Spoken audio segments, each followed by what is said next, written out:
नमस्कार। प्रादेशिक समाचार के साथ मैं शीला कुमारी। पहले मुख्य समाचार। मुख्यमंत्री हेमंत सोरेन की आज देवघर जिले में खतियानी जोहार यात्रा, जिला स्तरीय समीक्षा बैठक के अलावा कई कार्यक्रम में होंगे शामिल। कृषि मंत्री ने कहा, मुख्यमंत्री सुखाड़ राहत योजना पोर्टल पर अगले आदेश तक जारी रहेगा किसानों का निबंधन। अब तक 17,50,000 से अधिक लाभुकों ने कराया रजिस्ट्रेशन। एनटीए ने जेईई मेन 2023 परीक्षा की तिथि घोषित की। 24 से 31 जनवरी तक पहले सेशन की परीक्षा। और राष्ट्र 1971 के बांग्लादेश मुक्ति संग्राम में पाकिस्तान पर भारत की विजय के उपलक्ष्य में आज विजय दिवस मना रहा। वीरों के बलिदान पर दे रहा श्रद्धांजलि। और अब समाचार विस्तार से। मुख्यमंत्री हेमंत सोरेन आज देवघर में खतियानी जोहार यात्रा के साथ कई कार्यक्रम में शामिल होंगे।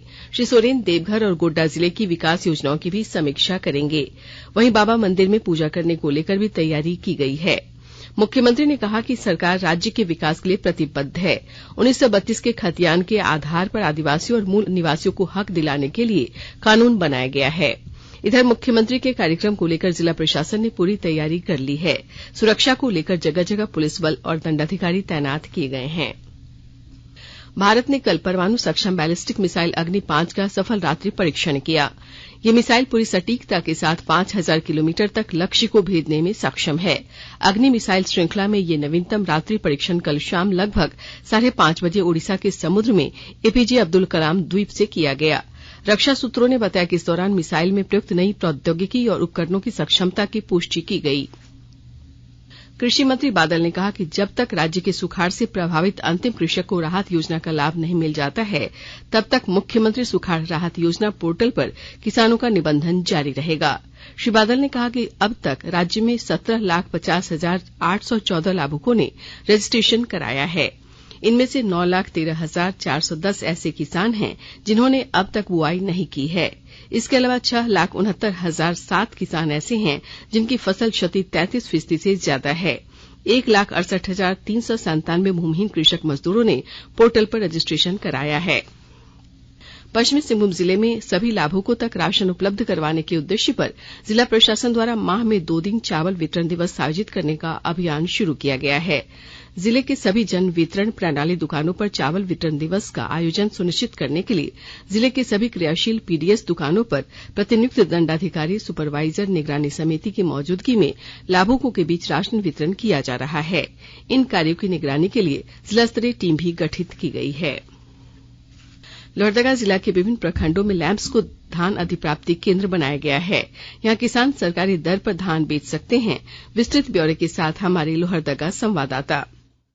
लोहरदगा जिला में धान अधिप्राप्ति केंद्र का शुभारंभ कर दिया गया है। विभिन्न प्रखंडों में लैंपस को धान अधिप्राप्ति केंद्र बनाया गया है। यहाँ किसान सरकारी दर पर धान बेच सकते हैं। धान अधिप्राप्ति केंद्र में किसानों की धान का निर्धारित मूल्य मिलेगा एवं उन्हें मुनाफा होगा। धान अधिप्राप्ति केंद्र खुल जाने से अब किसानों को अपना उत्पादित धान बेचने के लिए इधर उधर भटकने की जरूरत नहीं होगी। किसान अपनी फसल का सही मूल्य प्राप्त कर सकते हैं और बिचौलियों की चंगुल से उन्हें मुक्ति भी मिलेगी। इसके लिए किसानों को लैंपस में रजिस्ट्रेशन कराना अनिवार्य होगा। लोहरदगा जिला में धान की खरीदारी के साथ ही किसानों की धान का 50% मूल्य तुरंत भुगतान किया जाएगा। वहीं शेष राशि 3 माह के अंदर देने की बात कही जा रही है। गोपी कृष्ण कुंवर, आकाशवाणी समाचार, लोहरदगा। झारखंड सरकार ने भारतीय प्रशासनिक सेवा के 18 अधिकारियों का स्थानांतरण पदस्थापन किया है। श्रम नियोजन एवं कौशल विकास विभाग के सचिव प्रवीण कुमार टोप्पो को स्थानांतरित करते हुए उन्हें प्रमंडलीय आयुक्त दक्षिण छोटानागपुर प्रमंडल रांची के पद पर पदस्थापित किया गया। कोडरमा के डीडीसी लोकेश मिश्र को स्थानांतरित करते हुए आदिवासी कल्याण आयुक्त झारखंड के पद पर नियुक्त एवं पदस्थापित किया गया है। श्री मिश्र अपने कार्यों के साथ परियोजना निदेशक, Jharkhand tribal development society Ranchi तथा प्रबंध निदेशक, अनुसूचित जनजाति सहकारिता विकास निगम के भी अतिरिक्त प्रभार में रहेंगे। इस संबंध में कल कार्मिक प्रशासनिक सुधार तथा राजभाषा विभाग ने अधिसूचना जारी कर दी है। आकाशवाणी के ताजातरीन समाचारों के लिए आप हमारी वेबसाइट newsonair.com पर लॉग ऑन कर सकते हैं। ताजा समाचार Twitter handle @AIR news alerts और Facebook page All India Radio news पर भी उपलब्ध है। आप प्रादेशिक समाचार एकांश के Twitter handle @AIR news Ranchi और फेसबुक, इंस्टाग्राम पेज तथा YouTube channel AIR news Ranchi पर भी हमारे बुलेटिन सुन सकते हैं। प्रादेशिक समाचार आप आकाशवाणी रांची से सुन रहे हैं। संयुक्त प्रवेश परीक्षा मुख्य 2023 यानी जेईई मेन के लिए पंजीकरण प्रक्रिया कल से शुरू हो गई है। उम्मीदवार राष्ट्रीय परीक्षण एजेंसी जेईई की आधिकारिक साइट gmain.nta.nic.in के माध्यम से ऑनलाइन आवेदन कर सकते हैं। आवेदन 12 जनवरी 2023 तक किया जा सकेगा। इस परीक्षा में 2 पेपर देने होते हैं। पहला सत्र अगले वर्ष जनवरी में और दूसरा सत्र अप्रैल 2023 में आयोजित किया जाएगा। परीक्षा 13 भाषाओं में होगी। इनमें अंग्रेजी, हिंदी, असमिया, बंगाली, गुजराती, कन्नड़, मलयालम, मराठी, उड़िया, पंजाबी, तमिल, तेलुगु और उर्दू भाषा शामिल हैं। जेईई मेन परीक्षा 24, 25, 27, 28, 29, 30 और 31 जनवरी को आयोजित की जाएगी। मुख्यमंत्री हेमंत सोरेन ने गोड्डा +2 हाई स्कूल के आदिवासी छात्र हॉस्टल का कल औचक निरीक्षण किया। मुख्यमंत्री ने बिजली के अभाव में टॉर्च की रोशनी से पूरे हॉस्टल का मुआयना किया। उन्होंने अधिकारियों से बदहाल हॉस्टल को जल्द ठीक कराने को कहा। श्री सोरेन ने कुछ दिनों के लिए हॉस्टल के बच्चों को दूसरी जगह शिफ्ट कराने और इसके जीर्णोद्धार का निर्देश दिया। मुख्यमंत्री ने कहा कि वे राज्य के सारे हॉस्टल के रखरखाव और संसाधनों को पूरी तरह बदलेंगे। इसके लिए निर्देश जारी कर दिया गया है। राष्ट्र 1971 के बांग्लादेश मुक्ति संग्राम में पाकिस्तान पर भारत की विजय के उपलक्ष्य में आज विजय दिवस मना रहा है। इस युद्ध में प्राण न्यौछावर करने वाले वीरों के बलिदान का स्मरण किया जा रहा है और उन्हें श्रद्धांजलि अर्पित की जा रही है। 16 दिसंबर 1971 को पाकिस्तानी सेना प्रमुख जनरल आमिर अब्दुल्ला खान नियाजी ने हार के बाद ढाका में लेफ्टिनेंट जनरल जगजीत सिंह अरोरा के नेतृत्व वाली संयुक्त सेना के समक्ष 93,000 सैनिकों के साथ बिना शर्त समर्पण कर दिया था। इस युद्ध के अंत से स्वतंत्र बांग्लादेश का उदय हुआ। राष्ट्रपति द्रौपदी मुर्मू, प्रधानमंत्री नरेंद्र मोदी, रक्षा मंत्री राजनाथ सिंह और सेना प्रमुख जनरल मनोज पांडे कल विजय दिवस की पूर्व संध्या पर सेनाध्यक्ष आवास आर्मी हाउस पर आयोजित कार्यक्रम में शामिल हुए। पिछले 24 घंटे में राज्य में आसमान साफ और मौसम शुष्क रहा।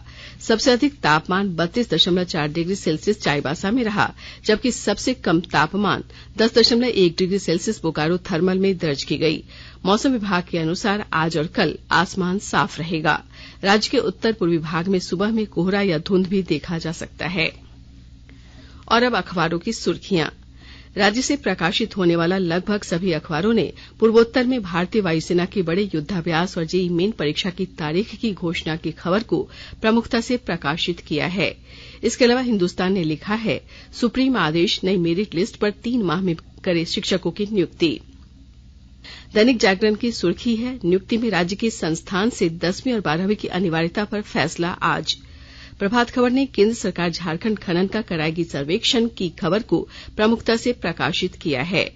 गढ़वा में घर के बाहर खेल रहे 8 साल के बच्चे को उठा ले गया तेंदुआ, इस खबर को दैनिक भास्कर ने प्रमुखता से लिया है। अंग्रेजी अखबार द टाइम्स ऑफ इंडिया और हिन्दुस्तान टाइम्स ने परमाणु सक्षम बैलिस्टिक मिसाइल अग्नि 5 के सफल परीक्षण की खबर को प्रमुखता से प्रकाशित किया है। अंत में मुख्य समाचार एक बार फिर। मुख्यमंत्री हेमंत सोरेन की आज देवघर में खतियानी जोहार यात्रा, जिला स्तरीय समीक्षा बैठक के अलावा कई कार्यक्रम में होंगे शामिल। कृषि मंत्री ने कहा, मुख्यमंत्री सुखाड़ राहत योजना पोर्टल पर अगले आदेश तक जारी रहेगा किसानों का निबंधन। अब तक 17,50,000 से अधिक लाभुकों ने कराया रजिस्ट्रेशन। एनटीए ने जेईई मेन 2023 परीक्षा की तिथि घोषित की।